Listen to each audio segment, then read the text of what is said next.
बिस्मिल्लाहिर्रहमानिर्रहीम। आज के प्रोग्राम के साथ मैं हूं नुसला मलिक। नाज़रीन, ज़ल्म खलीलज़ाद की जो एक्टिविटीज़ हैं वो किसी से ढकी छुपी नहीं है। इमरान खान साहब की हुकूमत पाकिस्तान में ख़त्म हुई और वो पाकिस्तान आकर खुफिया तौर पर इमरान खान साहब से मुलाकात करते हैं, जिसके बाद एक बयानिया बनाने की कोशिश की गई। इमरान खान साहब का बयानिया था कि उन्होंने अमेरिका को एब्सोल्युटली नॉट कहा और अमेरिका के सामने डट कर खड़े हो गए। लेकिन जब इस बयानिए से उन्होंने यू टर्न लिया तो उसके बाद ज़ल्म खलीलज़ाद मैदान में उतरे। उस वक्त से लेके आज तक मुसलसल अफवाज पाकिस्तान को, रियासत पाकिस्तान को निशाना बना रहे हैं। पाकिस्तान के अंदर इंसानी हकूक़ की आवाज़ बनकर ज़ल्म खलीलज़ाद चैम्पियन बनने की कोशिश करते हैं, और दूसरी तरफ अफवाज पाकिस्तान को निशाना बनाकर आज भी अपने ट्वीट के अंदर उन्होंने कहा कि इस्तेकाम पाकिस्तान पार्टी इस्टेब्लिशमेंट उसको बना रही है, और उसका मकसद ये है कि जो माजी में इस्टेब्लिशमेंट जिस तरीके से सियासी जमातों में मुदाखलत करती रही, वही सिलसिला आज की इस्टेब्लिशमेंट भी कर रही है। इसके साथ साथ ज़ल्म खलीलज़ाद को बड़ा मसला ये है कि वो पाकिस्तान के अंदर सिर्फ़ और सिर्फ पाकिस्तान तहरीक इंसाफ के लिए आवाज़ उठाने वाले एक ऐसे लॉबिस्ट हैं जो माजी में जिन्हें इराक़ के अंदर, अफ़गानिस्तान के अंदर, दुनिया भर में जहाँ मुसलमानों के साथ जुल्म सितम होता रहा, कश्मीर में जो कुछ मुसलमानों के साथ होता है उस पर उनकी कभी आवाज़ किसी ने नहीं सुनी।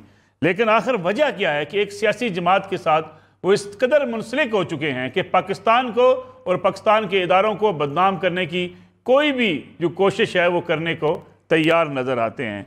कहा जाता है कि इमरान खान साहब की जो साबिक एहलिया जमैमा खान साहबा, उनके साथ उनकी एहलिया के बड़े ताल्लुकात हैं। इसका भी फ़ायदा उठाया जा रहा है, और साथ ही साथ जो मुख्तलिफ फर्म्स हायर की गई अमेरिका के अंदर, मुख्तलिफ लोगों को ये कायल किया जा रहा है कि वो आवाज़ उठाएं वहाँ पे पाकिस्तान के ख़िलाफ़। गोया इस वक्त पाकिस्तान से इंतकाम लेने की बात की जा रही है, रियासती इदारों से इंतकाम लेने की बात की जा रही है। हर रोज़ तनकीद तो की जाती है, लेकिन दूसरी तरफ इमरान खान साहब ये भी कहते हुए नज़र आते हैं कि वो मुज़ाकरात करना चाहते हैं, कोई उनके साथ बातचीत नहीं करना चाहता। माजी में इमरान खान साहब मुज़ाकरात की बात पर सीख पाओ जाया करते थे और ये कहते थे कि मैं क्या डाकुओं से, चोरों से, किन के साथ बातचीत करूं, मैं किसी के साथ बातचीत नहीं करना चाहता। लेकिन आज वो हर तरफ मुज़ाकरात की भीख मांगते हुए नज़र आते हैं। गोया इमरान खान साहब की सारी सियासत जिसने एक मनफी सूरत हाल से उनको दो चार किया, आज वहाँ आन खड़ी हुई है कि इमरान खान साहब के साथ भी हुकूमत मुज़ाकरात नहीं करना चाहती। दूसरी तरफ अगर देखा जाए, बरतानिया जैसे शहर के अंदर पाकिस्तान के ख़िलाफ़ एक प्रोपेगेंडा मुहिम शुरू की गई है। मुल्क दुश्मन अनासर वहाँ पर सरगर्म हो चुके हैं। वहाँ LCDs के ऊपर पाकिस्तान के ख़िलाफ़ प्रोपेगेंडे की वीडियोज़ चलाई जा रही हैं। माजी की वीडियोज़ इकट्ठी करके आज के हालात के साथ जोड़ने की कोशिश की जा रही है। ये भी तहरीक इंसाफ एक ऐसा बयानिया बना रही है जिसमें ख़ास तौर पे कुछ बैरून मुल्क बैठे हुए अफराद शामिल हैं। वहाँ पे इन्वेस्टमेंट की जा रही है, पैसे लगाए जा रहे हैं, और निशाना सिर्फ़ और सिर्फ रियासत पाकिस्तान है। इसका भी जायज़ा लेंगे आज के प्रोग्राम के अंदर। मेरे साथ मौजूद है मुल्क के सीनियर सहाफ़ी तज़कियाकार जनाब इफ्तिखार अहमद साहब। इफ्तिखार साहब, आपका बहुत शुक्रिया। उनके साथ तशरीफ़ रखते हैं ब्रिगेडियर रिटायर्ड हारिस नवाज़ साहब, दिफाई तज़कियाकार हैं। मुल्क की सियासत के हवाले से भी उनके तज़किए आप टेलीविज़न चैनल्स पर रोज़ाना देखते रहते हैं। अज़हर जवेद साहब सीनियर सहाफ़ी हैं, लंदन से हमारे साथ मौजूद होंगे, सीनियर तज़कियाकार हैं। उनसे लंदन की सूरत हाल भी जांचेंगे, और साथ ही साथ जो लंदन के अंदर एक फ़ज़ा बनी, एक मनफी रुझान इख्तियार कर गया, जिस तरीके से एक सियासी जमात ने अपने मुखालफिन के ख़िलाफ़ एक माहौल बनाया, उसके असरात क्या हुए हैं वहाँ पे, और साथ ही साथ जो पाकिस्तान के ख़िलाफ़ मुहिम चलाने वाले लोग हैं उनके पसे पर्दा कौन सी जो है वो कुव्वतें हो सकती हैं, इस पर भी बात करेंगे। इफ्तिखार अहमद साहब, प्रोग्राम का आगाज़ आपसे करता हूँ मैं। सूरत हाल अब ऐसी बन चुकी है कि ज़ल्म खलीलज़ाद मुसलसल पाकिस्तानी इदारों से टारगेट करते करते रियासत पाकिस्तान को टारगेट कर रहे हैं। देखिए, बात यह है कि ये जो आप बात पॉइंट आउट कर रहे हैं, ये सारे पाकिस्तानियों के लिए लम्हा फिक्री है। उनके लिए भी जो PTI के हामी हैं, क्या PTI के हामी इस धरती से मोहब्बत नहीं करते? क्या ये धरती उनकी माँ नहीं है? उनके लाख सियासी इख्तलाफात हो सकते हैं दूसरी पॉलिटिकल पार्टीज के साथ, उनके इख्तलाफात एस्टेब्लिशमेंट से भी हो सकते हैं, मुझे समझ भी आते हैं। लेकिन पाकिस्तान के खिलाफ जो सारी की सारी इस वक्त कोशिश हो रही है हर जगह पे, बरतानिया में, अमेरिका में, क्या उनको ये नज़र नहीं आ रहा है कि ये खेल क्या है? ये खलील, क्या नाम बताया आपने? ज़ल्म खलीलज़ाद। नहीं, इसको ज़ाद नहीं कहते, कुछ और लोग कहते हैं, चलें।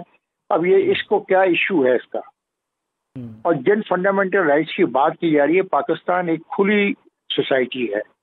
पाकिस्तान के अंदर जो हो रहा है वो किसी से ढका छुपा नहीं, और हज़ारों वीलॉग करने वाले हैं, हज़ारों लोग सोशल मीडिया पर रोज़ाना खबरें देते हैं, चीज़ों को सामने लेके आते हैं। उनको तो कोई ऐसी चीज़ नज़र नहीं आ रही जो इस आदमी को नज़र आ रही है। और इस तरफ अकेला ये नहीं है, आपने कहा ना कि ये एंटी मुस्लिम है, इसके अलावा जितने भी अमेरिकन लॉबिस्ट हैं उस वक्त इस पार्टी के लीडर की हमायत में बात कर रहे हैं, कुछ तो पैसे लेके कर रहे हैं, because they are the lobbyist, they are being paid for this thing. और बाकी तमाम के तमाम वो हैं जो ना सिर्फ एंटी मुस्लिम है, बल्कि हमें तो बता रहे हैं ना कि ह्यूमन राइट्स क्या होते हैं। खुद इन्होंने इराक में क्या किया है, इन्होंने लीबिया में क्या किया है, इन्होंने सीरिया में क्या किया है, वो भी दुनिया को पता है। और वो किस चीज़ की बात करना चाह रहे हैं हमारे साथ, ये हमारे मुल्क का इंटरनल अफेयर है। क्या खुद अमेरिका के अंदर जो वाशिंगटन पे हमला करने वालों को सजाएं नहीं हुई, 18 साल तक उनको सजाएं हो रही हैं? क्या वहाँ पे 1000 लोगों को ट्रायल नहीं किया जा रहा? क्या वहाँ पे लोगों को उन तस्वीरों के जरिए पकड़ा नहीं गया? हमारे पे इनको बहुत इतराज़ है। हमने ही तो कोई वाशिंगटन में नहीं इतराज़ किया कि वाशिंगटन में फंडामेंटल राइट्स की वायलेशन हो रही है या ह्यूमन राइट्स की वायलेशन हो रही है, उन लोगों को गिरफ्तार क्यों किया गया, उनकी तफ्तीश क्यों की गई। और भाई दुनिया में तो ऐसा किसी को माफ़ नहीं किया जाता। अभी थोड़ी देर पहले अपना एक मतलब स्कॉटिश जो पार्टी थी उसकी सरबराह को इस बात पे गिरफ्तार कर लिया गया और सामने तफ्तीश किया गया कि उसने फंड इकट्ठा किया था और उस फंड को मिस यूज किया। उसने फंड इकट्ठा किया था, उसने फंड को मिस यूज किया, वो शामिल तफ्तीश हो सकती है। हमारे मुल्क में फंड इकट्ठा करके फंड को गलत जगह पर इस्तेमाल करने के बारे में अगर हम किसी के खिलाफ कदम उठाते हैं तो उसके जो हामी बैठे हैं अमेरिका में, बरतानिया में, वो शोर मचाना शुरू कर देते हैं कि पाकिस्तान में बुनियादी इंसानी हकूक की खिलाफ वर्जी हो रही है। ये सोचने की बात है कि मेरे भी और आपके भी, और मैं नहीं तो पीटीआई के वर्कर्स से भी कहूँगा कि वो सोचें कि क्या वो अपनी धरती के खिलाफ है। अगर वो अपनी धरती के खिलाफ है तो फिर तो आई एम सॉरी, हम उनकी हेल्प नहीं कर सकते। बिल्कुल ठीक है। ब्रिगेडियर हारिस नवाज साहब, यानी यही सवाल मैं आपके सामने रखना चाहूँगा। मैं ज़ल्मे खलीलज़ाद का पूरा कैरियर आपके सामने है, किस किस्म की उनके ऑयल कंपनियों के साथ रिलेशंस रहे और जो कुछ वो करते रहे हैं माजी के अंदर। अब ना वो कोई अमरीकी ओहदेदार हैं, ना उनके पास कोई पोजीशन है। पूरी दुनिया में उनको सिर्फ पाकिस्तान और पाकिस्तान में एक सियासी जमात नज़र आती है। नसरुल्लाह साहब, बात यह है कि ये बिल्कुल आपने ठीक कहा, ये इज अ लॉबिस्ट और यूएसए की गवर्नमेंट से इसका कोई ताल्लुक नहीं है, which he is trying to prove. Second ये कि ये हर जगह फेल हो रहे हैं, चाहे अफगानिस्तान में देख लें, उसके बाद इराक में देखें, ईरान में देखें, हर जगह इनको यूज किया गया and he is never delivered. इनको human rights violation being Afghan औरतें नजर नहीं आती हैं, उनका जिक्र कभी करते हैं। उसके बाद कश्मीर में जो कुछ हो रहा है, फिर पाकिस्तान में जो हो रहा है, इंडिया जो पाकिस्तान में कर रहा है, सब चीज़ों को देखे तो उनको कुछ नज़र नहीं आता। इसलिए इनकी बातों पे पाकिस्तान की अवाम, इंटरनेशनल कम्युनिटी कोई असर नहीं रखती है। ही इज वैल्यूलेस, इस वक्त बिल्कुल साइड पे कर दिया गया है।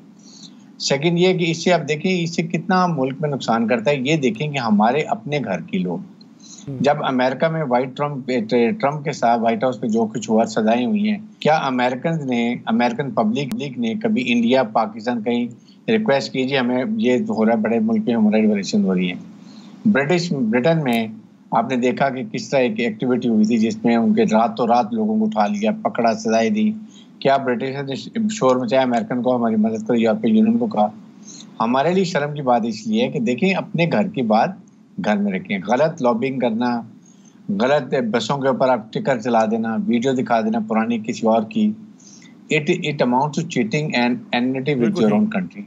इसलिए इसको कभी ऐसे नहीं करना चाहिए। ये Zalmay Khalilzad has no value. इसलिए मेरे ख्याल में इनकी तो मुझे बिल्कुल परवाह नहीं है कि ये क्या कर रहे हैं, क्या नहीं कर रहे हैं।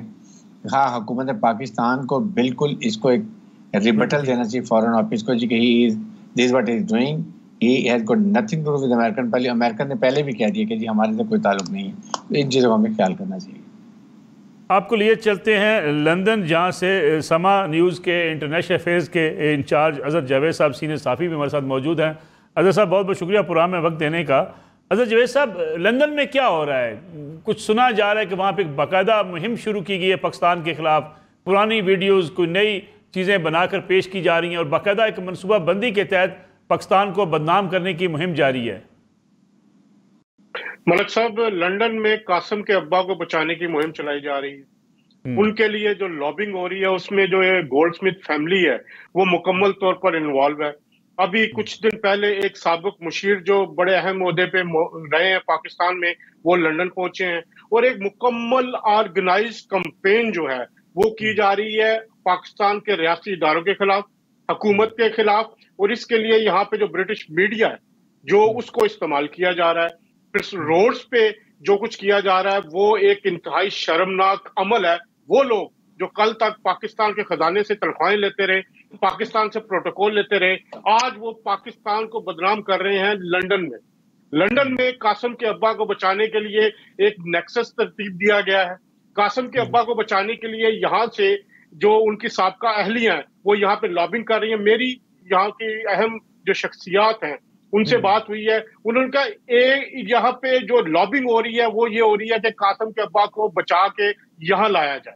उनको पता है कि जिस तरह के सबूत मिल चुके हैं, जो चीजें हो चुकी हैं, अब उनका सिर्फ और सिर्फ एक पॉइंट एजेंडा है, एनआरओ। और एनआरओ तमाम मुकदमात से वो इंटरनेशनल जो प्रेशर बढ़ा के, चाहे वो अमेरिका में हो चाहे यहाँ बरतानिया में जो लोगों के साथ जो यहाँ पे असर रसूख रखते हैं उनसे लॉबिंग की जा रही है।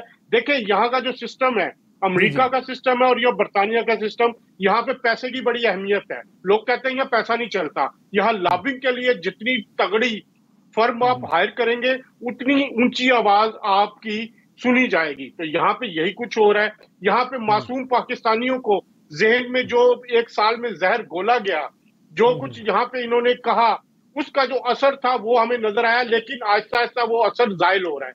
जब यहाँ पे लोग देखते हैं कि 9 मई को पाकिस्तान के इदारों पे, पाकिस्तान के जिना हाउस पे, पाकिस्तान के जो GHQ पे जो हमले हुए वो किन लोगों ने किए, वो साफ नजर आ रहा था।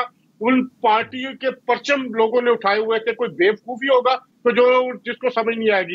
यहाँ के जो इदारे हैं, जो आपका बरतानिया का हाई कमीशन है पाकिस्तान में, क्या वो यहाँ चुप बैठा है? वो दिल्ली की दिल्ली रिपोर्ट पहुंचाता है। इनको सब पता है कि 9 मई को पाकिस्तान पर हमला हुआ था, पाकिस्तान के इदारों पे हमला हुआ था। अजहर साहब, यही सूरत हाल जो है, क्या बरतानवी हुकाम इससे आगाह नहीं है? पाकिस्तान अगर बरतानिया के अंदर कुछ छोटी सी भी ऐसी चीज़ होती है, कोई वाक़या होता है, तो पाकिस्तान साथ खड़ा होता है अपनी आलमी बरादरी के। लेकिन पाकिस्तान के अंदर अगर लॉ एंड ऑर्डर को, रियासत पाकिस्तान को चैलेंज कर दिया जाए, हमले किए जाएँ, रियासती इदारों के ऊपर हमले हों, क्या इससे बरतानी हुकाम आगाह नहीं है? जी मलिक साहब, यहाँ पे सब कुछ आगाह है। इनको सब पता है कि इधर क्या हुआ, पाकिस्तान में कौन कसूरवार था, किसने ये सारी चीजें तरतीब दी, कौन मास्टरमाइंड था। देखिए यहाँ पे आजादी है, एक जमहूरी मुल्क है, यहाँ पे आपको एहतजाज की आजादी है, तकरीर की आजादी है। उसकी वजह से यहाँ पे आप रोड्स पे होने वाले मुजाहरों को नहीं रोक सकते। मेरी गुज़िश्ता दिनों एक बड़े अहम जो वजीर थे यहाँ पे, तो उनसे भी मुलाकात हुई, फिर एक पार्लियामेंटेरियन से भी बात हुई। यही सवाल मैंने उनके सामने रखा। उनका ये कहना था, देखे यहाँ पर हम किसी को नहीं रोक सकते। उन्होंने कहा कि इवन जो बरतानवी वज़ीर आज़म है, इवन बादशाह जो किंग चार्ल्स है, उनके खिलाफ भी मुजाहरे हुए हैं। उनका यह कहना है कि ये एक अवामी जो भी मुजाहरा, उसका असर हुकूमत नहीं लेती। हुकूमत की पॉलिसी आज भी देखें, क्या बरतानिया के जो चीफ ऑफ स्टाफ थे वो पाकिस्तान नहीं आए?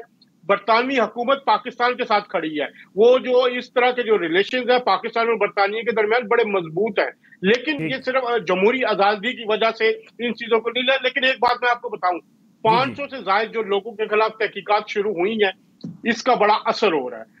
वो मासूम लोग जिनको बहला फुसला कर गुजारों में ले जाया जाता था, अब वो पीछे हट रहे हैं। उनको असल सूरत हाल नजर आ रही है। बहुत सारे लोगों का, मुझे भी फोन आए, लोग परेशान हैं क्योंकि उनसे जो गलत हरकतें जैसे पाकिस्तान में करवाई गई, यहाँ पे भी करवाई जाती रही। तो एक तब्दीली आ रही है, ग्रेजुअली आ रही है, और अगले 2-3 महीने में इसमें काफी फर्क आएगा। अच्छा जवेद साहब, मुझे एक कमर्शियल ब्रेक लेनी है, ब्रेक से वापस आएंगे तो इस पर भी बात करेंगे। तहरीक इंसाफ का तो बयानिया यही पॉपुलर हुआ कि कोई हमारे मामलात के अंदर मुदाखलत ना करे। किसी को ये हक नहीं है कि पाकिस्तान की सियासत के अंदर और पाकिस्तान के रियासती मामलात में मुदाखलत करे। लेकिन आज सबसे ज़्यादा तहरीक इंसाफ के लोग बैरून मुल्क जाकर पाकिस्तान के खिलाफ प्रोपेगेंडा भी कर रहे हैं और भरपूर इमदाद हासिल करने की कोशिश भी कर रहे हैं। इस पर बात करेंगे एक ब्रेक के बाद। प्रोग्राम एक बार फिर खुश आमदीद। इफ्तिखार अहमद साहब, ये बताइएगा कि इमरान खान साहब का या PTI का तो बयानिया यही था कि हम किसी की मुदाखलत बर्दाश्त नहीं करेंगे। ख़ास तौर पे जब वो इक़्तिदार से निकले तो उस वक्त सबसे पॉपुलर बयानिया अमेरिका को इनकार करने के हवाले से इमरान खान साहब सामने लेकर आए। लेकिन आज हम देखते हैं कि पूरी दुनिया में जहाँ भी PTI के कारकुन या उनके रहनुमा मौजूद हैं, हर रोज़ किसी न किसी कोशिश में होते हैं कि पाकिस्तानी हुकूमत पर, पाकिस्तानी इस्टेब्लिशमेंट पर बाहर से दबाव डलवाया जाए।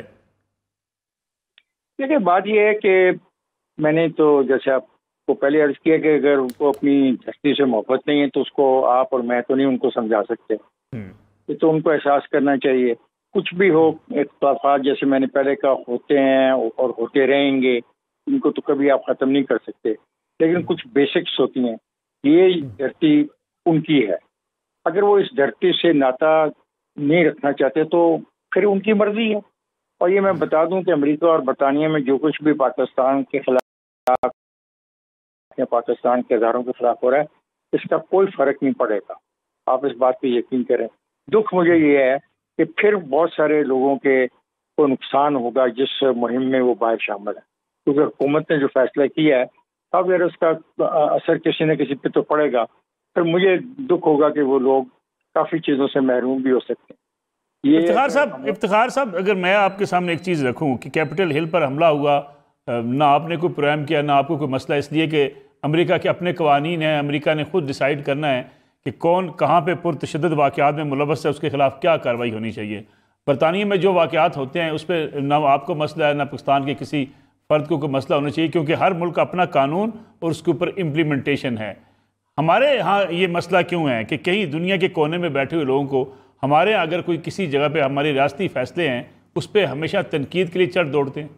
देखिए सर, एक इसमें गलती तो हमारी है ना। कौन चढ़ दौड़ा है, कौन एहतजाज कर रहा है? क्या वो पाकिस्तानी पासपोर्ट नहीं रखते? क्या वो पाकिस्तान से नहीं गए?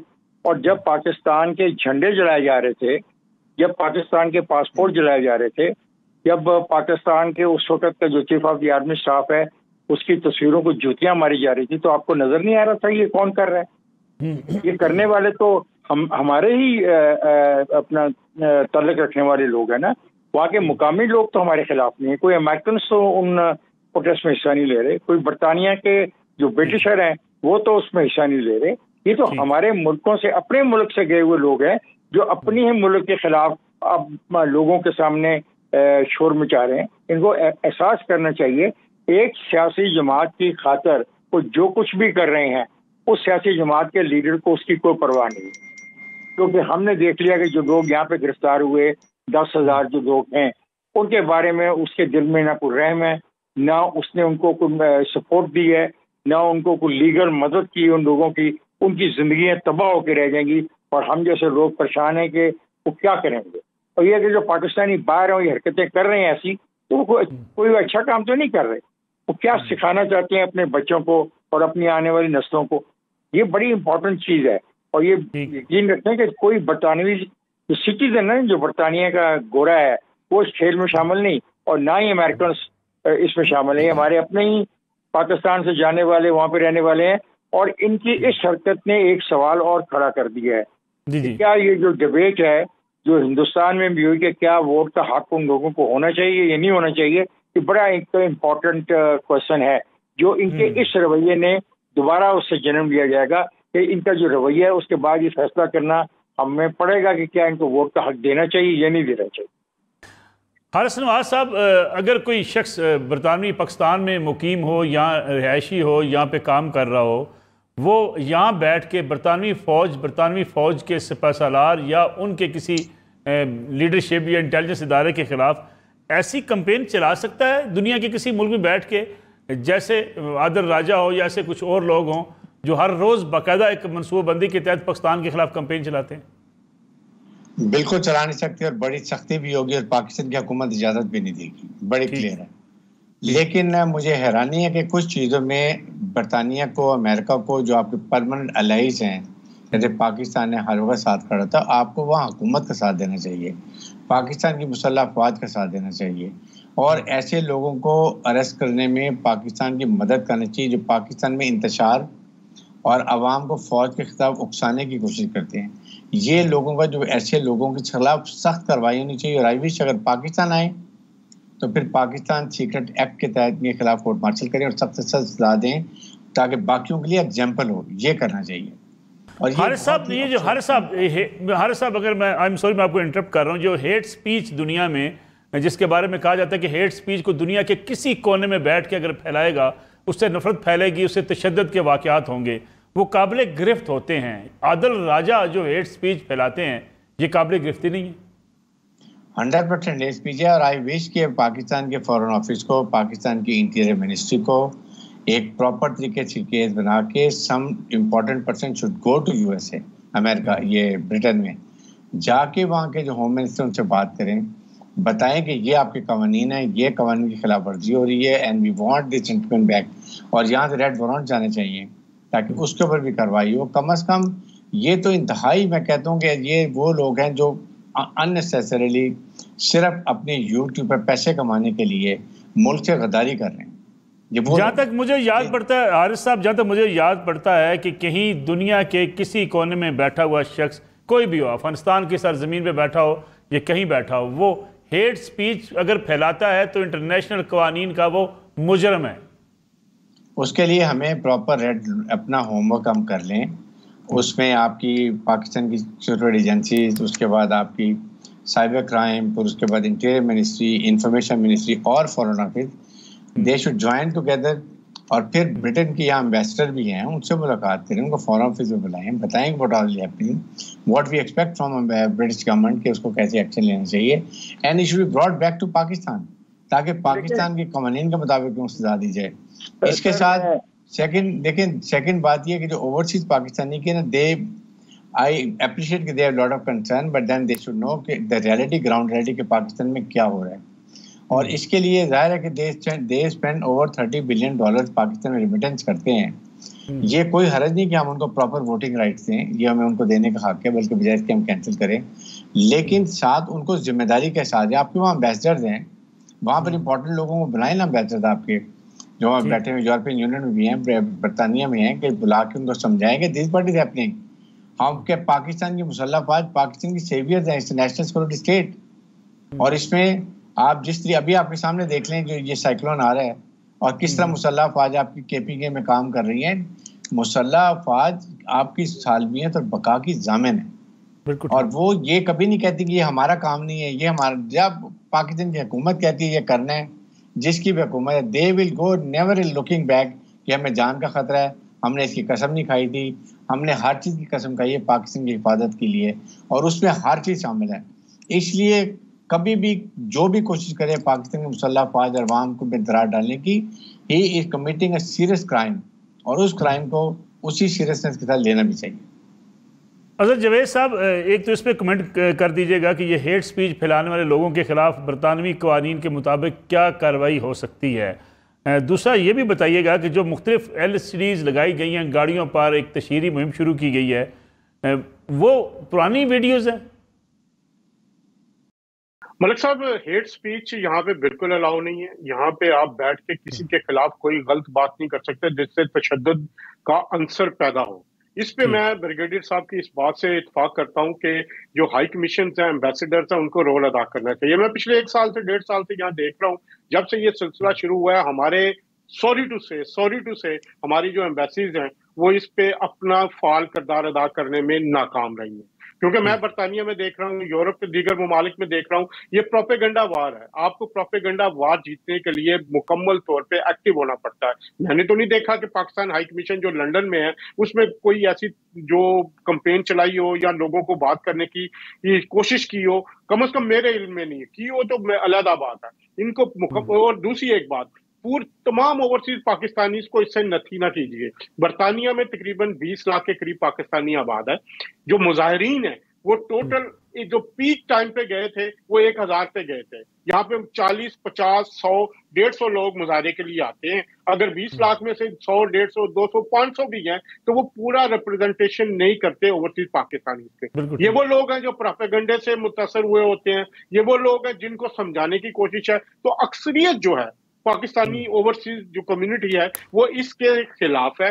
तशद्दुद के खिलाफ है, पिछले दिनों वो 9 मई को जो होने वाला वाकया उसके खिलाफ है। तो हमें थोड़ा सा इस मामले में भी देखना होगा कि हम प्रोपेगेंडा वार में कहाँ फेल हो रहे हैं। दूसरी बात आपने मुझे ये की कि LCDs, ये वो लोग हैं, देखें यहाँ पे एक पूल के साथ जो अमीर लोग हैं, जो सो कॉल्ड अपने आप को समझते हैं कि we are the saviours of Pakistan, ये लोग पूल कर रहे हैं, पैसे पूल कर रहे हैं यहाँ पे। इसके अलावा आपको पता है कि यहाँ पे जो हमारा हमसाया मुल्क है, जो हमेशा जिसने एक बड़ी कैंपेन पहले भी चलाई है, जब हम देखते रहे हैं, चाहे वो बलोची अलहदी पसंद लोग थे, चाहे वो दूसरे जो सिंध में हवाले से होता था या और दूसरे इलाके से, हमने देखा कि उनकी एक्टिविटीज रही हैं। अभी तक जो सूरत हाल में नजर आ रही है कि जिस तरह पैसे खर्च किए जा रहे हैं वो बैरूनी अवामिल भी शामिल है उसमें। हमें इसको रोकने के लिए, इसको एक्सपोज करने के लिए हुकूमत पाकिस्तान को फाल किरदार अदा करना चाहिए। अपने लोगों को यहाँ भेजें, यहाँ पे लोगों से बात करें,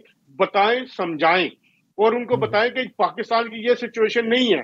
पाकिस्तान एक पूरा मुल्क है, 200-400-500 लोगों के तशद्दुद के अमल को यहाँ की हुकूमतें जो है उनको मजम्मत करनी चाहिए। तो ये वक्त की जरूरत है प्रोपेगेंडा वार जीतने के लिए। और हाँ, बात जो आपने की वीडियोस वो हैं जो TLP पर जो तशद्दुद हुआ था, जो लाहौर में भी हुआ जब उनका तरीके लब्बैक के मुजाहरे हुए थे, ये तो उन पुरानी पिछली हुकूमत के अपने मजालिम है जिनको नफी किया जा रहा है। जाली वीडियोस यहाँ पे चलाई जा रही हैं और इस सारे प्रोपेगेंडे को हवा दी जा रही है। अजहर साहब, हमें एक और कमर्शियल ब्रेक प्रोग्राम में शामिल करनी है, वापस आते हैं इस ब्रेक के बाद। प्रोग्राम में एक बार फिर खुश आमदेद बात हो जाए पाकिस्तानी सियासत की। इस्तेहकाम पाकिस्तान पार्टी की बुनियाद रखी जा चुकी तहरीक इंसाफ को बड़ा एतराज़ है कि जहांगीर खान तरीन जो है वो सारे उनके पार्टी के लोगों को लेकर ये नई पार्टी की बुनियाद रख रहे हैं। तनकीद भी की जा रही है और ख़ास तौर पे उनके ऊपर ये भी इल्ज़ाम है कि सारे वो लोग जो PTI से निकले उन्हें इकट्ठा किया गया। फिर ये भी कहा जा रहा है कि जहांगीर खान तरीन के जो इख्तलाफात थे इमरान खान साहब के साथ, उसकी बुनियाद क्या थी। आज जहांगीर खान तरीन बहुत बुरे हैं पाकिस्तान तहरीक इंसाफ के लिए। लेकिन अगर देखा जाए तो पंजाब की जो हुकूमत बनी थी 2018 के इंतखाबात के बाद, अगर जहांगीर खान तरीन या अपना त्यारा, अपना असर रसूख और अपने धड़े को शामिल न करते तो पंजाब में वसीम अकरम प्लस वज़ीर आला पंजाब ना बन पाते। लेकिन आज तनकीद की जद में हैं और क्योंकि वो अपनी एक पार्टी की बुनियाद रख चुके हैं। इफ्तिखार अहमद साहब, क्या जहांगीर खान तरीन जो हुकूमत बना सकते थे आज इस पोजीशन में है कि PTI को हुकूमत में जाने से रोक भी सकते हैं? इससे पहले कि मैं सवाल का जवाब दूं, जो ये तजवीज़ इन्होंने कही है ना कि बरतानिया में हमारी जो एम्बेसीज है उसको पॉजिटिव रोल प्ले करना चाहिए, डोजियर बना के वहाँ पे देने चाहिए, वहाँ के लोगों से इंटरेक्ट करना चाहिए, वो मेंबर पार्लियामेंट से इंटरेक्ट करना चाहिए, टीचर्स, स्टूडेंट्स, दानिशवरों को बुलाना चाहिए, उनको डोजियर देनी चाहिए कि पाकिस्तान में 9 मई को हुआ क्या। ये बहुत इंपॉर्टेंट है और ये बड़ा अहम है और ये रोल एम्बेसी को होना चाहिए। आई डोंट नो एम्बेसी इस रोल में को क्यों नहीं पूरा कर रही। अब आपके सवाल की तरफ देखेंगे, जो ये कोशिश है जहांगीर तरीन की, ठीक है, उन्होंने एक धड़ा इकट्ठा कर लिया है, वो लोग जो छोड़ के आए थे पार्टी को उनको एक जगह पर इकट्ठा कर लिया, लेकिन मैं इनका कोई इतना इंपॉर्टेंट रोल नहीं देखता। इनमें जो लोग इलेक्टेबल हैं उनकी तादाद हमें देखनी पड़ेगी इलेक्शन से पहले टोटल कितनी है। जो इलेक्टेबल है वही जीतेंगे, बाकी तो मुझे मुश्किल लगता है किसी के लिए तो इनका कोई इतना बड़ा रोल पंजाब गवर्नमेंट में हो या पंजाब गवर्नमेंट की फॉर्मेशन में हो, मुझे नजर नहीं आता। PTI को हरवाने में कितना बड़ा किरदार हो सकता है? नहीं, देखेंगे PTI के अगर तो PTI का लीडर हुआ शाह महमूद कुरैशी और उसको अख्तियार दिया अपना उसके पार्टी लीडर ने और कि वो फैसले कर सकते हैं, तो फिर तो शायद PTI वाले भी कोशिश करें टू परफॉर्म कि अच्छा परफॉर्मेंस करें। हर सीट के ऊपर वो लड़ने की पोजीशन रखते हैं और वो लड़ने की कोशिश करेंगे अगर शाह महमूद कुरैशी को अख्तियारात हुए। अगर शाह महमूद कुरैशी को भी अख्तियारात न हुए तो उनकी वो सारी जो ताकत वो तितर बितर हो जाएगी, वो इलेक्शन में वो रोल प्ले नहीं कर सकेंगे जो कर सकते हैं। बाकी रह जाएगी फिर मुकाबला Peoples Party, Pakistan Muslim League Nawaz का। पीपल्स पार्टी जो है वो ट्राई कर रही है सराइकी बेल्ट में, बड़ी पॉजिटिवली वो कोशिश कर रहे हैं और काफ़ी वो लोगों को अपने साथ ले जाने में अभी तक कामयाब हुए हैं। बिलावल भुट्टो साहब भी इस मामले में एक्टिव थे। ज़रदारी साहब तो अपना जो उसके दौरा था वो मुकम्मल करके दुबई वापस चले गए हैं, लेकिन ये सिलसिला जारी रहेगा पीपल्स पार्टी की तरफ से। सेंट्रल पंजाब में जो है ये नवाज शरीफ को अपनी पार्टी के बारे में सोचना चाहिए कि उनकी एक्टिविटीज क्यों नहीं हो रही और वो किस चीज़ के इंतजार में बैठे हैं। जो उधर का इलाका है आपका अटक से लेके पुरसाद तक का, गुजरात तक का, उसमें मेरा नहीं ख्याल कि कोई पार्टी भी कोई इस पोजीशन में है कि वो ज़्यादा अच्छी तरह इम्प्रूव करे, वहाँ की सीटें तकसीम ही हो जाएंगी। तो पंजाब की तो ये पोजीशन है ना, आई डोंट थिंक IPP की कोई पोजीशन मुझे नजर आती है। और मोर ओवर अभी तक वो पॉलिटिकल पार्टी रजिस्टर्ड ही नहीं है इलेक्शन कमीशन ऑफ पाकिस्तान के साथ। जब तक उसकी रजिस्ट्रेशन नहीं होती तब तक तो शायद इलेक्शन में भी इस नाम से उनके कैंडिडेट इलेक्शन न लड़ सकें। लेकिन मरियम नवाज तो आज मुल्तान पहुंच गई हैं। मुल्तान जो है इस वक्त या सराइकी बेल्ट टारगेट है PMLN का। ये अच्छी बात है, बट देखें ना, ऐसे तो नहीं हो सकता कि आप काम न करें और आपकी तंजीमें काम न करें तो आप छोड़ देंगे और फिर आप कल कहें कि जी आपको हरवाया गया या कोई साजिश की कहानी करें। ऐसा नहीं है। जब आप देखें आसिफ अली जरदारी तमाम मतलब उस वक्त तो उनकी कुछ मुश्किलात भी हैं सेहत की, उसके बावजूद देखें वो किस तरीके से काम कर रहे हैं। कल वो शायदा जबी के घर में गए हैं और जो खुद गए हैं उसके घर, तो वो लोग काम कर रहे हैं, ये आप देख लीजिएगा। और अगर ये दूसरी पार्टी काम नहीं करेगी तो फिर इसको नुकसान तो होगा, क्योंकि वोट बैंक जो है वो आपका होता है, लेकिन उस वोट बैंक को कामयाबी की तरफ ले जाना लीडरशिप का काम, लीडरशिप की जिम्मेदारी होती है। हारिस नवाज साहब, आपको लगता है कि मुज़ाकरात होंगे? इमरान खान साहब तब हर रोज़ मुज़ाकरात की बात करते हैं। माजी में वो मुज़ाकरात से इनकारी थे, वो हुकूमत के साथ बातचीत नहीं करना चाहते थे। अब कल की अगर उनके बयानात को देखें तो अब इस्टेब्लिशमेंट के साथ साथ शायद हुकूमत के साथ मुज़ाकरात के लिए भी आमादा नजर आते हैं, लेकिन दूसरी तरफ से इनकार ही इनकार है। देखिए नसरुल्लाह साहब, बात यह है कि इस वक्त जो पार्टी चेयरमैन है PTI के, इनको अपनी पार्टी को रीस्ट्रेटजाइज करना चाहिए, रिविजिट करना चाहिए कि मैंने अब इन एनवायरनमेंट, जो प्रिवेलिंग एनवायरनमेंट पॉलिटिकल है, इसमें पार्टी को कैसे बचाना है, कैसे लेके चलना है और उसको रेलिवेंट कैसे रखना है। सिंपल सी बात है, अगर इस वक्त ये कहें कि जी मेरे 150-150 केसेस हैं, मैं उनको फाइट करना चाहता हूँ, मेरे पास बिल्कुल टाइम नहीं होगा, I have to work with my legal team के साथ, और मैं टेम्पररी एक्टिंग चार्ज दे रहा हूँ शामिद कुरैशी को, then he has a chance कि पार्टी को रिवाइव भी कर लें, पार्टी को बचा भी लें। और पीछे जो शामिद कुरैशी साहब अगर ऑफर करें पार्टी मुज़ाकरात के लिए, तो मे भी दूसरे जो गवर्नमेंट है और PDM के एलिमेंट से बहुत मुज़ाकरात के लिए तैयार हो जाए। एक तो ये है। सेकंड ये कि इससे ये होगा कि जो अभी और परिंदे PTI के निकलने के लिए तैयार बैठे हैं, उनमें दोबारा थोड़ी सी होश आ जाएगी और वो कहेंगे नहीं, पार्टी हमारी रिवाइव हो रही है, वोट बैंक हमारे पास अभी है, तो दे माइट स्टे बैक। और इससे फिर इस्तेकाम पार्टी को बड़ा एक तो सेटबैक होगा, इसलिए कि उसमें जो इलेक्टेबल गए हैं they don't have the following, और वो फॉलोइंग फिर उनको नुकसान करेगी। सेकंड बात ये है कि देखें जो इस वक्त पॉलिटिकल एनालिसिस है वो ये है कि पीपल पार्टी सिंध में पूरा गेन करेगी, बलूचिस्तान में उनका बहुत वोट बैंक उन्होंने काफ़ी इंक्रीज कर लिया है, सदरन पंजाब में बिल्कुल जैसे अभी इफ्तिखार से बता थे वहाँ वो काफ़ी ज़्यादा स्ट्रॉन्ग हो रहे हैं, वो वर्क भी कर रहे हैं। जरदारी साहब लाहौर में काफ़ी बैठ के गए, अभी वहाँ बहुत भुट्टो भी जाएंगे और वो वहाँ पर करेंगे। तो Punjab is going to be now centre, लेकिन PMLN is going to be regional party. अभी आज के हालात में देखें, वो सिर्फ सेंट्रल पंजाब और नॉर्दर्न पंजाब के अंदर है। वहाँ पर उनका मुकाबला किससे होगा? PMLQ, then Pakistan Istehkam Party, then remnants of PTI, then you have Peoples Party, then PMLN। ना इन सब का आपस में मुकाबला होगा। क्या पंजाब गवर्नमेंट बनती है? We can imagine it will be hung party, hung होगी गवर्नमेंट, सबकी इनको चाहिए, काफिले नहीं मिलेगी इनके साथ। फिर उसके बाद MQM जाहिर सिंध में है तो सिंध में पीपल पार्टी के साथ आ जाएगी फेड। तो ये बड़ा एक डिफिकल्ट टाइम होगा। ओवरऑल देखें तो ये इस वक्त जो मुल्क के लिए बेहतर है वो ये है कि पाकिस्तान में एक सिंपल मेजॉरिटी की पार्टी बन जाए, हुकूमत बनाए, ताकि वो ब्लैकमेल से निकल सके। ये हमने देखना है, हंग पार्टी पाकिस्तान के लिए नुकसानदेह हो। ठीक है अजहर जावेद साहब, मियां नवाज शरीफ की वापसी एक बड़ा अहम सवाल है कि क्या अब मियां नवाज शरीफ वापस आ सकते हैं, क्योंकि कौमी इस्तेहकाम पाकिस्तान पार्टी बनने के बाद जो है खबरें इस किस्म की हैं कि शायद इंतखाबात हो सकते हैं अक्टूबर-नवंबर में। मलिक साहब, एक बात तो तय है और मैं ये आपको बड़े मतलब first hand knowledge information share कर रहा हूँ कि ये कहना कि नून लीग की तैयारी नहीं है तो ये गलत होगा। गुज़िश्ता जुमे को भी, अभी जो 2 दिन पहले, मियां नवाज शरीफ के पास 3 MNAs बैठे हुए थे जो पाकिस्तान से मिलने आए थे। उनकी रूटीन है, पिछले हफ्ते में तकरीबन कम से कम 10 से 12 ऐसे लोग जिनका डायरेक्टली पार्लिमानी सियासत से ताल्लुक है वो यहाँ पे आके मिले हैं, और महीने में तकरीबन 30-40 लोग उनसे मिलते हैं। मियां नवाज शरीफ की तैयारी मुकम्मल है, मियां नवाज शरीफ ने अपना रोड मैप मुकम्मल कर लिया और उसका किसी वक्त भी ऐलान कर सकते हैं, और इसके लिए हमजा शहबाज, मरियम नवाज, शहबाज शरीफ और नवाज शरीफ ये सारे मिल के काम करेंगे, ये बात तय हो चुकी है। दूसरी बात आपने की नवाज शरीफ की वापसी की, तो नवाज शरीफ साहब वापस आएंगे। इलेक्शन से 6 वीक पहले नवाज शरीफ पाकिस्तान में होंगे, और मेरी जो इत्तलात है कि इलेक्शन करवाने का फैसला हो चुका है। नवाज शरीफ की जो नाअहलियत है उसके बारे में चीजें जो हैं वो कानूनी कार्रवाई के लिए की जा रही हैं, और जो 16 सितंबर के बाद आप देखेंगे इसमें तेजी आएगी, क्योंकि अभी भी ये समझा जाता है कि शायद नहीं, यकीनन इन हलकों में ये समझा जाता है कि एक जो हमारा इदारा है उसमें जो सपोर्ट है एक खास शख्स की वो काफी हद तक मौजूद है, और 16 सितंबर के बाद वो कम होगी।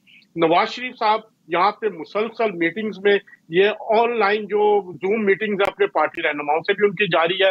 मरियम नवाज को शुजाब जो आज जलसा है वो भी मियां नवाज शरीफ की हिदायत पे है, और आने वाले दिनों में आप देखेंगे कि इसमें तेजी आएगी, और नवाज शरीफ के बगैर पाकिस्तान का इलेक्शन नहीं होगा, ये मेरी अपनी असेसमेंट है। और इस्तेहकाम पाकिस्तान पार्टी जो है वो एक बड़ा इंटेग्रल पार्ट होगी अगले इलेक्शन में, और उसका एक बड़ा अहम किरदार होगा, ये भी मेरी इंफॉर्मेशन।